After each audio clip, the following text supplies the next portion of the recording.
Christ règne en nous, et ce n'est plus nous qui vivons, c'est Christ qui vit en nous, alors 1 Jean 4,13 nous dit, nous savons qu'il demeure en nous, eh bien par l'Esprit qu'il y a en nous, alléluia. Mais pour cela, pour demeurer en nous, pour nous emmener, eh bien, dans son règne qui règne en nous, eh bien le Seigneur, il devait faire aussi, eh bien, des prodiges et des miracles, afin que nous recevions aussi, eh bien, le Saint-Esprit, alléluia. Mais nous allons voir que plus loin ça change encore tout ça, hein.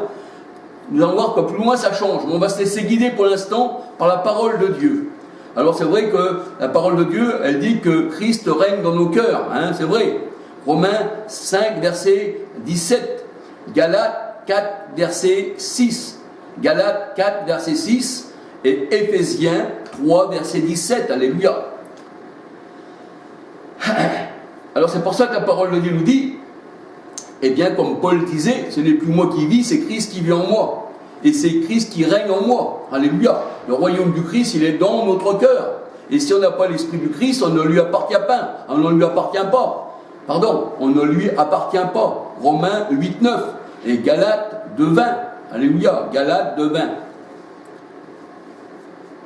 Alors c'est vrai que tout comme les Égyptiens avaient été vaincus et écrasés, eh bien Christ aussi a écrasé la tête de Satan, qui représente le monde. Et il dit, voici, j'ai vaincu ce monde. Jean 16, 33. Et il dit, car le monde entier est sous la puissance du malin. 1 Jean 5, verset 19, 20.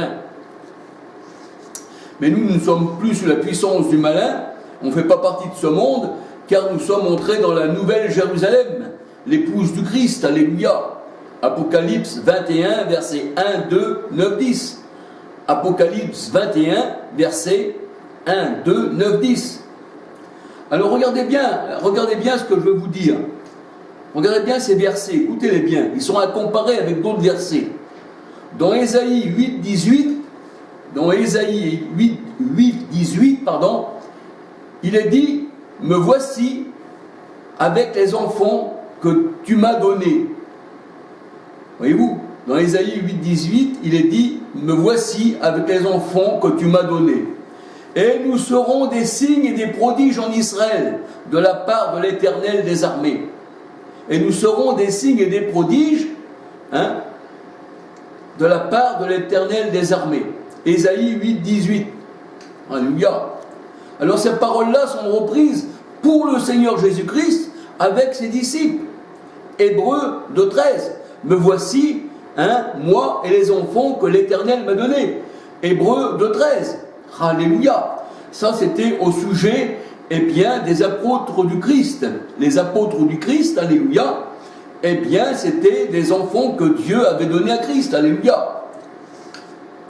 Alors Jésus disait, j'ai manifesté ton nom aux hommes que tu m'as donnés. Voyez-vous, Ésaïe 8, 18, c'est aussi à comparer, hein, avec Jean 17, verset 6, 12, 24. Jean 17, verset 6, 12, 24. Jésus disait, me voici, moi, et avec les enfants que tu m'as donnés. Tu me les as donnés du milieu du monde.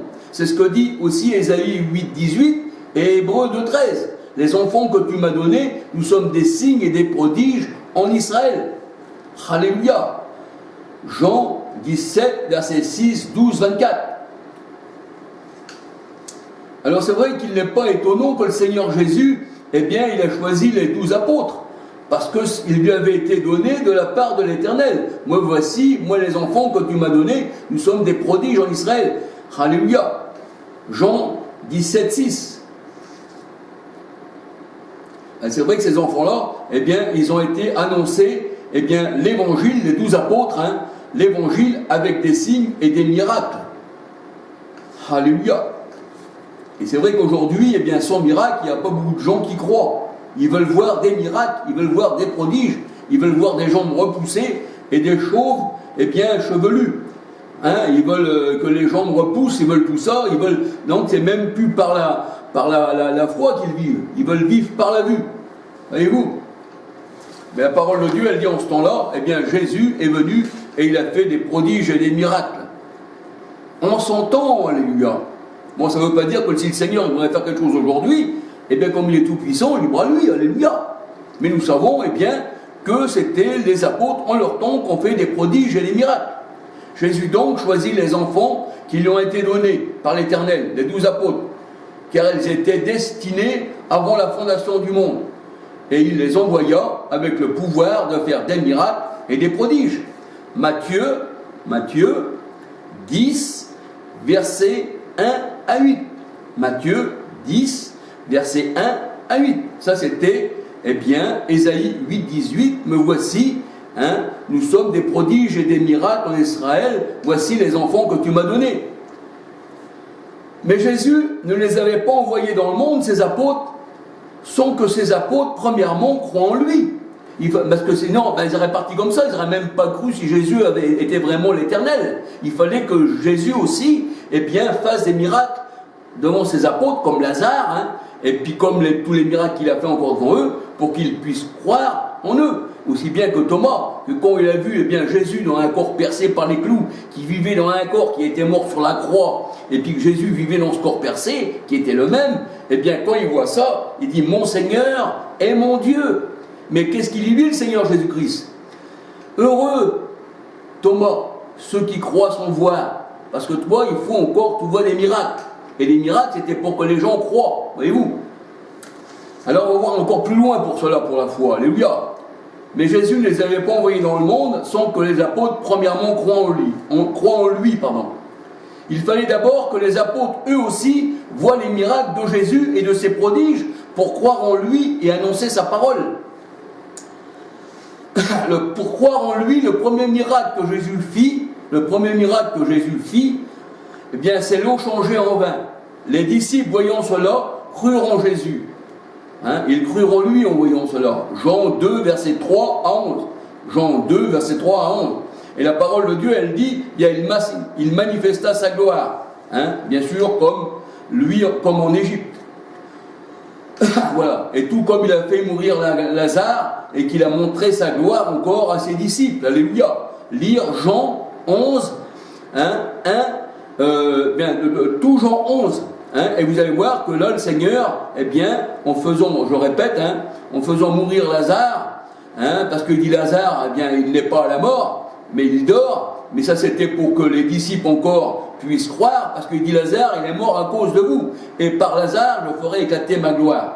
Tout comme il l'a montré, dans le pays d'Égypte, en faisant des prodiges et des miracles. Alléluia. Et là, Lazare, c'était encore un prodige et un miracle, parce que ce n'est 4 jours qu'il était mort, et il sentait déjà la parole de Dieu. Et là, c'était pour la gloire de ses élus, que le Seigneur Christ, avait fait mourir Lazare. Mais bien sûr, il l'a ressuscité. Et après ça, les mauvaises personnes voulaient tuer Lazare. Et vous, il y en a même qui voyaient le miracle, mais ils ne veulent pas savoir, ils veulent le tuer. C'est pas pour eux, ça. Alors les apôtres, après avoir vu tous les miracles de Jésus, et même Thomas l'incrédule, crut à Jésus, quand il a vu le corps de Jésus transpercé par la lance romaine et les clous de la croix. Il ne croyait qu'après avoir vu. C'est pour ça qu'il dit au Seigneur, mon Seigneur et mon Dieu. Alléluia. Alors on peut lire ceci dans Jean 20, versets 24 à 29. Jean 20, versets 24 à 29. Heureux ceux qui croient sans voir, dit Jésus, le Seigneur Jésus-Christ à Thomas. Excusez-moi, il se fait un peu tard, c'est vrai que je suis un peu fatigué, mais je veux quand même parler de la part du Seigneur. Les apôtres, après avoir cru au miracle de Christ et les avoir vus, étaient équipés pour annoncer la parole de Dieu. Car c'était ceux qui auront cru à Jésus qui feront des miracles. Le Seigneur Jésus, il dit, tous ceux, qui croiront, feront des miracles. Alors il fallait que les apôtres, eux, croient en Jésus, voient ces miracles, pour qu'ils puissent croire et à leur tour, faire des miracles. C'est tous ceux qui croiront qu'il est le Seigneur, en mon nom, qu'ils feront des miracles. Et nous voyons ça dans Marc 16, versets 15 à 19. Marc 16, versets 15 à 19. Alors Jésus, après avoir fait devant ses apôtres tant de miracles, pouvait dire à ses apôtres, Jean 17, versets 6, 7, 8, Jean 17, versets 6, 7, 8, maintenant, ils ont connu que tout ce que tu m'as donné, les miracles, les prodiges, eh bien, venait de toi. Ils ont vraiment connu que je suis sorti de toi et ils ont cru que tu m'as envoyé. Comme tu m'as envoyé dans le monde, moi aussi maintenant, puisqu'ils ont cru, puisqu'ils ont vu les miracles, ils ont cru vraiment que tout ce qui venait de moi, eh bien, ça vient de toi, de celui qui vit en moi. Jean 6,57, Jésus vivait par le Père. Eh bien, le Seigneur, il dit maintenant, je leur transmets ma gloire sera en eux, et voici, eh bien, je leur donne ma puissance et la puissance de l'Esprit Saint. Alléluia! C'est-à-dire la puissance de Christ, parce que celui qui n'a pas l'Esprit de Christ, eh bien, ne lui appartient pas. Voilà. Alors là, le Seigneur, eh bien, il équipait ses disciples, mais il fallait premièrement que les disciples voient la gloire du Christ, et qu'à leur tour, ils puissent croire, et ceux qui croiront, eh bien, accompliront des miracles. Alléluia. C'est ce qu'il disait le Seigneur Jésus-Christ. Amen. Jean 16, versets 15 à 19. Et là, le Seigneur, il dit, après avoir fait ceci, eh bien, il donne sa puissance aussi à ses apôtres. Jean 17, versets 18, 22, 25, 26. Jean 17, versets 18, 22, 25, 26. Et c'est là qu'il dit, eh bien, dans Matthieu 10, 1 à 5, Matthieu 10, 1 à 5, il leur donna pouvoir sur toute chose, c'est-à-dire avec puissance et miracle. Alléluia. Matthieu 10, versets 1 à 5. Matthieu 10, versets 1 à 5. Alors Paul disait que le vrai apôtre, qu'il était un vrai apôtre, pourquoi ? Parce qu'il a fait éclater autour de vous, qu'il disait, on s'entend bien sûr, il dit qu'il avait une patience à toute épreuve et qu'il était un vrai apôtre parce que, eh bien, il faisait des signes, des prodiges et des miracles. Voyez-vous ? Un vrai apôtre se reconnaissait aux signes, aux prodiges et aux miracles. Et c'est ce que dit Paul. 2 Corinthiens 12, verset 11-12. 2 Corinthiens 12, verset 11-12. Alors la parole de Dieu, elle dit, ce salut a d'abord été annoncé par le Christ. On s'entend, bien sûr, parce que le Seigneur a dit, j'ai fait une œuvre entre votre temps. Acte 13, verset 41. Au temps marqué, Galates 4, 4, 5, Marc 1, 15. Et le Seigneur dit que le salut a été d'abord annoncé. La parole de Dieu a dit que le salut a d'abord été annoncé par Christ et ensuite par ses apôtres, Dieu appuyant leur témoignage par des signes, des prodiges et divers miracles, et par les dons du Saint-Esprit distribués selon sa volonté. Voyez-vous, le témoignage, en appuyant leur témoignage par des miracles et des dons, et tout ça. Hébreux 2, verset 3-4. Hébreux 2, verset 3-4. C'est ce qui signalait que c'était quelqu'un, et c'était des gens, eh bien, ce n'étaient pas des charlatans, parce que Dieu les avait envoyés, un peu comme Moïse, et là, ils reconnurent qu'ils avaient été envoyés de l'Éternel. Alléluia. Et c'est sûr, bien sûr, ceci, bien sûr, eh bien, tous ces miracles-là, tout cela, eh bien, ça a été fait dans les derniers temps. Les derniers temps, c'était le jour de la Pentecôte, il y a 2000 ans. C'est les derniers temps, acte 2, 4, 16, 17, 18, 19, eh bien, dans les derniers temps, dit Dieu, je répondrai de mon esprit sur mes serviteurs et mes servantes, et il se produira des prodiges et des miracles. Alors on peut lire acte 2, verset 4, 16, 17, 18, 19. 19, des prodiges et des miracles. 19, acte 2, 4, 16, 17, 18, 19. On est bien 19. Mais ça, il y a 2000 ans ceci. Le Seigneur disait, eh bien, que dans les derniers temps, il répondrait de son esprit, et nous savons que les derniers temps, eh bien, c'était il y a 2000 ans, sur ses apôtres, tout ça. Et même après ceci, les apôtres aussi parlaient diverses langues. On les entendait chacun parler dans la langue, eh bien, du monde, soit grec, soit arabe, et ci et ça. Mais il y a 2000 ans. Mais moi, je veux dire aujourd'hui que vous dites que Jésus revient, et que Jésus vient dans le futur, eh bien, ça veut dire quoi ? Que si vous pensez que Jésus revient dans le futur, et que vous dites que ça sera dans les derniers temps que Jésus revient, donc dans le futur, ça veut dire qu'aujourd'hui, eh bien, vous qui parlez du Seigneur, qui dites qu'il y avait les dons, tous les dons, tous les charismes, tout ça, et puis que vous dites aussi que vous parlez en langue, donc, si ça a été fait au temps du Christ il y a 2000 ans, et que vous le prenez pour des temps à venir, eh bien ça veut dire que vous n'avez pas l'Esprit Saint, vous n'avez pas les dons, mais vous n'avez pas non plus le parler en langue. Alléluia. Pourquoi? Parce que vous mettez les derniers temps dans le futur, alors que les derniers temps, eh bien, c'était au temps du Christ. Il y a 2000 ans, c'était les derniers temps de la loi de Moïse, c'était les derniers temps de Jérusalem là, qui est devenue la gare, Galates 4, 21 à 31, et c'est les derniers temps de la loi de Moïse, Romains 10, 4, Christ est la fin de la loi. Voyez-vous, c'était ça les derniers temps. C'était les derniers temps de l'homme ancien, et qui l'homme nouveau remplaçait l'homme ancien. Voici, c'était là où le Seigneur Jésus disait dans sa parole, voici, je fais toutes choses nouvelles. Voyez-vous, c'était là les nouvelles choses. Et on partait sur la nouvelle Jérusalem aussi, parce que celle-ci, elle a oublié l'Éternel. Le Seigneur, il dit, elle est devenue la gare. Galates 4, 21 à 31. Voici, je fais la nouvelle Jérusalem. Voyez-vous.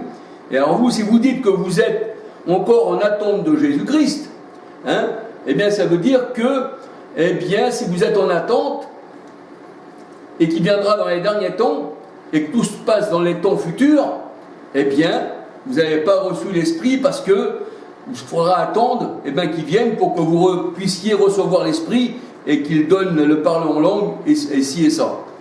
Donc voilà, c'est tout ce que je voulais vous dire. Mais nous savons qu'il est venu, eh bien, il y a 2000 ans à la Pentecôte, et même Paul disait, dans 1 Corinthiens 10, 11, nous qui sommes parvenus à la fin des temps. Voyez-vous, c'était au temps de Paul. La parole de Dieu nous dit dans Hébreux 1, verset 2, 3, autrefois Dieu a parlé à nos pères par les prophètes, mais dans ces derniers temps, Dieu a parlé, eh bien, par Christ, par le Fils. Alléluia.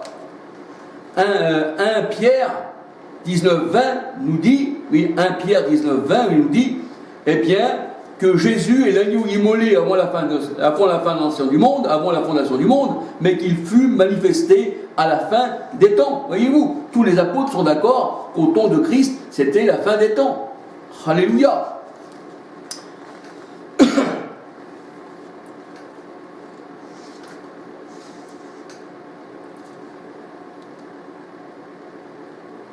Et c'est vrai que c'est dans la fin des temps, eh bien, que, au temps du Christ, dans Acte 2, verset 19, Acte 2, 19, oui, je dis bien, eh bien que le Seigneur disait, je vais faire des prodiges et des miracles. Alléluia. Alors, j'aurais voulu vous donner, pendant que j'y suis, eh bien, mon nom, je m'appelle Dorkel Charles. Si vous mettez Dorkel Charles sur YouTube, eh bien, vous verrez toutes mes vidéos. Pour ça que je dis ça, parce que vous pourrez peut-être mieux comprendre dans mes vidéos ce que je veux dire sur la fin des temps, parce que j'ai mis dans mes vidéos la fin des temps. Voyez-vous? Je vous donne aussi mon téléphone, si vous voulez, 01 30 38 40 36. Mon téléphone, 01 30 38 40 36. Et Dorkel Charles sur YouTube, eh bien, vous trouverez toutes mes vidéos. Donc, le Seigneur Jésus confirmait la parole des disciples pour les miracles qui les accompagnaient. Voyez-vous? Il confirmait la parole de ses disciples parce qu'il y avait des miracles qui les accompagnaient. Marc 16, verset 19. Voyez-vous, il confirmait. C'est-à-dire, s'il n'y a pas de miracle, Dieu ne confirmait pas. Mais c'était pour le temps de Christ. Marc 16, 19. Et c'est Dieu lui-même qui rend témoignage de son envoyé par les miracles et les prodiges. C'est Dieu lui-même. Ah, alléluia. Acte 2, verset 22. Acte 2, verset 22. Beaucoup de miracles et de prodiges se faisaient par la main des apôtres, et tous ceux qui croyaient par ces miracles étaient dans le même lieu. Acte 2, verset 43-44. Acte 2, verset 43-44. Alléluia. Et Acte 14, verset 3. Acte 14, verset 3. Alors la parole de Dieu, elle dit tous les élus, c'est-à-dire tous ceux qui étaient destinés à la vie éternelle, crurent. Voyez-vous? parce qu'ils voyaient les miracles, et ils crurent, alléluia. Sauf, bien sûr, les non-croyants, les incrédules. Acte 13, verset 48. Acte 13, verset 48, alléluia. Alors, par les miracles et les prodiges, les gens voyaient la ville se diviser, quand les apôtres parlaient. Les uns étaient pour les apôtres et les autres pour les juifs. Mais les juifs, c'est dans la chair, bien sûr. La parole annoncée par les apôtres était comme une épée qui dévisait les ténèbres d'avec la lumière, les brebis d'avec les boucs. Parce que la ville était divisée, voyez-vous. C'est là que le Seigneur a dit, je vais séparer les ténèbres de la lumière. Et c'est pour ça qu'il dit, je suis venu rassembler en un seul corps mes enfants dispersés. Jean 11, 52. Alléluia. Et là, comme le Seigneur, la parole de Dieu, elle dit que là, eh bien, la ville a été divisée, eh bien, on retrouve dans Acte 14, verset 3-4. Acte 14, verset 3-4. Alors à Lystre, il y avait un homme assis, impotent de naissance, et qui n'avait jamais marché. Il écoutait parler Paul. Et Paul, voyant qu'il avait la foi pour être guéri, dit d'une voix forte, « Lève-toi, droit sur tes pieds », et il se leva d'un bond, et il fut sur ses pieds. À la vue de ces prodiges, toujours à la vue, fallait voir. Fallait voir des prodiges, sinon on ne croyait pas. À la vue de ces prodiges, on prenait Paul et Barnabas pour des dieux. Ils disaient, les dieux sont, sous une forme humaine, sont descendus vers nous. Ils appelaient Paul Mercure, parce que c'était lui qui portait la parole, et ils appelaient Barnabas Jupiter. Les disciples avaient beau contester qu'ils n'étaient pas cela, qu'ils n'étaient pas ni Mercure ni Jupiter, et que c'était l'Éternel qui les avait rendus puissants pour faire cette guérison. Et il disait, nous sommes aussi des hommes comme vous, en voulant dire, nous sommes que des hommes, nous ne sommes pas des dieux. Si nous faisons ceci, eh bien c'est de la part de l'Éternel, pour que